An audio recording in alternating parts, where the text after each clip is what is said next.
वहीं आपको बता दूं कि एक बार फिर से पाकिस्तान में शिया समुदाय पर हमले होना शुरू हो गए। हालांकि इमरान खान की सरकार ने इस पर पूरा कंट्रोल कर लिया था। इमरान खान एक वाहिद ऐसे प्रधानमंत्री थे जो पिछड़े समाज को आगे लेके आ रहे थे, और इतना ही नहीं, वो हर समुदाय को लेकर आगे बढ़ने का काम कर रहे थे।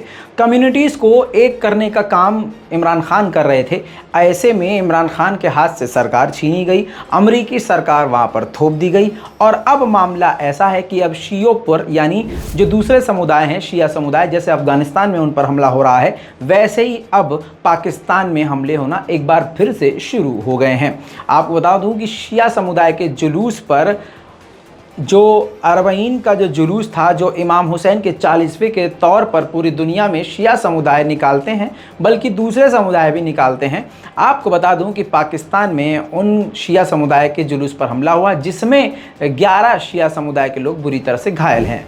वहीं बाढ़ की बात करें पाकिस्तान की, तो पाकिस्तान की बाढ़ में अब तक 1554 लोग मारे जा चुके हैं। खबर ये भी है कि इसका दौरा करने के लिए, यानी बाढ़ के इलाकों का और पाकिस्तान का दौरा करने के लिए हॉलीवुड की सबसे जानी मानी एक्ट्रेस एंजेलिना जॉली जल्द ही पाकिस्तान दौरे के लिए आने वाली हैं।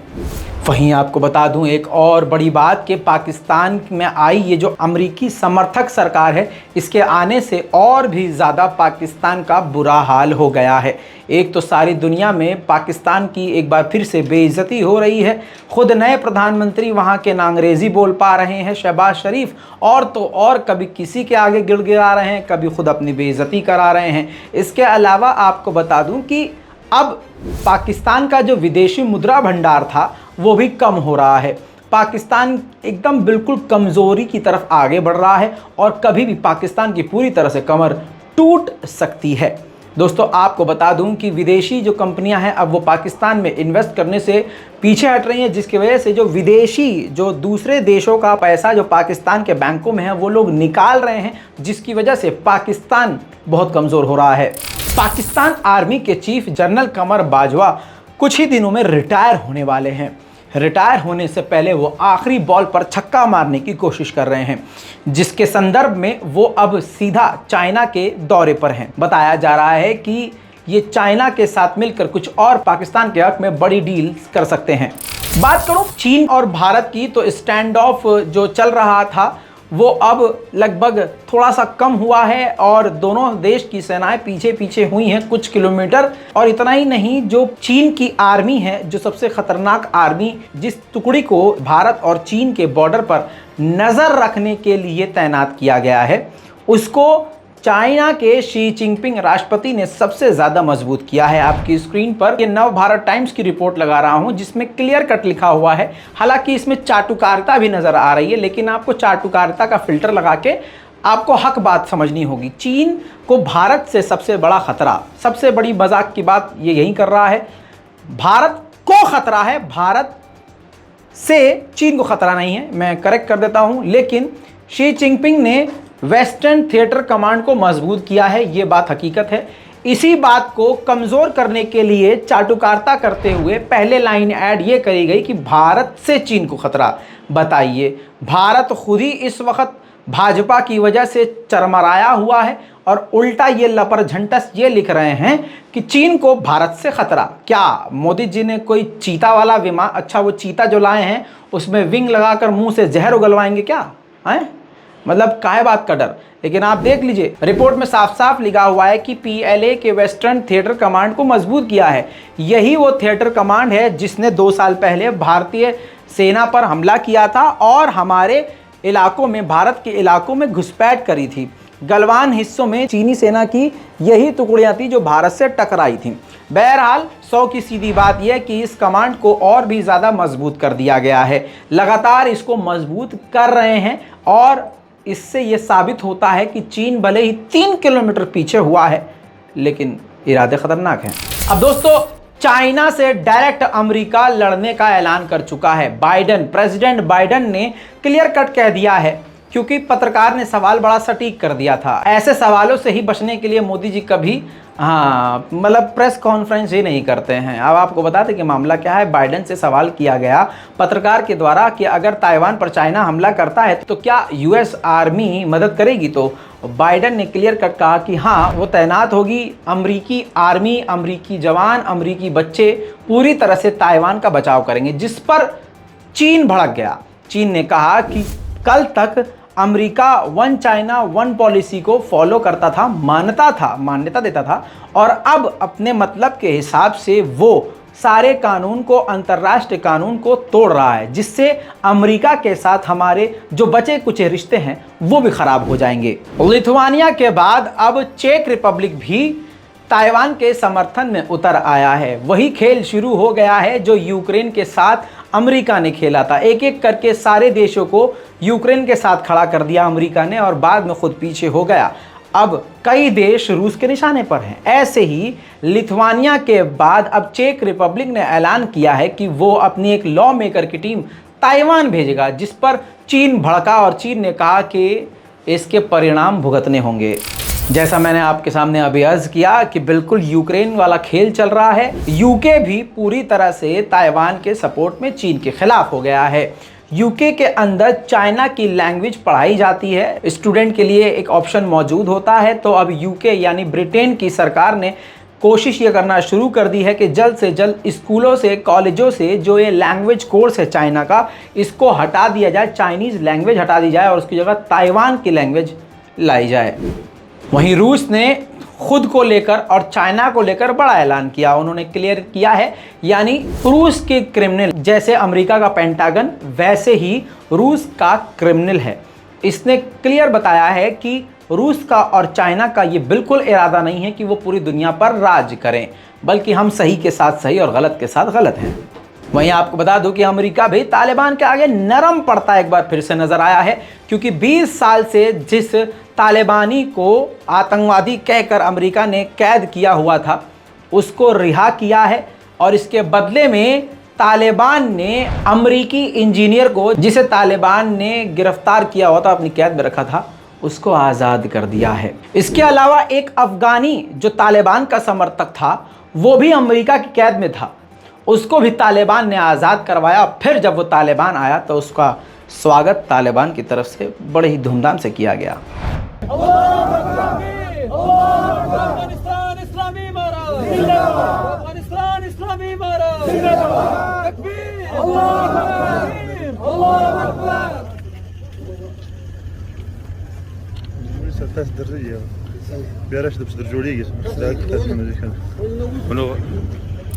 अमेरिका में कोलोराडो के अंदर दो जहाज, जो दो छोटे जहाज थे, वो आपस में टकरा गए, जिसमें 3 लोग मारे गए।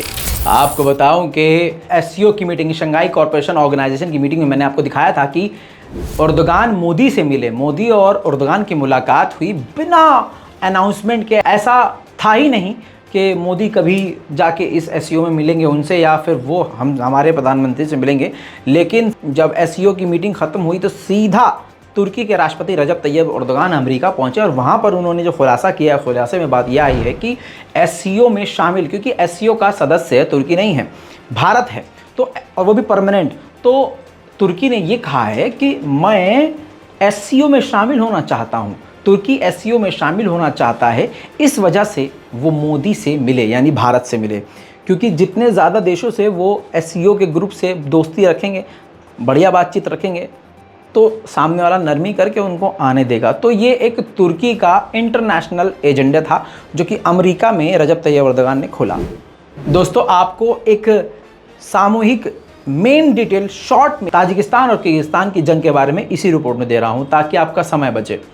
अब जो बड़ी रिपोर्ट आई है, टोटल दोनों तरफ के मिला जुला कर 100 लोग इस जंग में और इस झड़प में मारे गए हैं और लगभग 200 से ज़्यादा लोग घायल हैं। फिलहाल सीज फायर हो गया है, दोनों तरफ शांति है, दोनों तरफ से कोई हमला नहीं हो रहा है। लेकिन आपको बता दूं कि सेनाएं दोनों तरफ एक्टिव हैं और तैनात हैं। जापान में दोस्तों इधर ऐसा खतरनाक तूफान और बाढ़ आया हुआ है कि 20 लाख लोगों को जापान ने पूरे उनके इलाके से अलग कर दिया है। लाखों लोग ऑब्वियसली बेघर हो गए हैं। बुरा हाल जापान का है, तस्वीरें आपके सामने रख रहा हूँ।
दोस्तों, वहीं सन 2018 के बाद अमेरिका का एयरक्राफ्ट कैरियर साउथ कोरिया जा रहा है। जी हां, इससे नॉर्थ कोरिया भड़क सकता है। किम जोंग को यह बात बिल्कुल बुरी लग सकती है।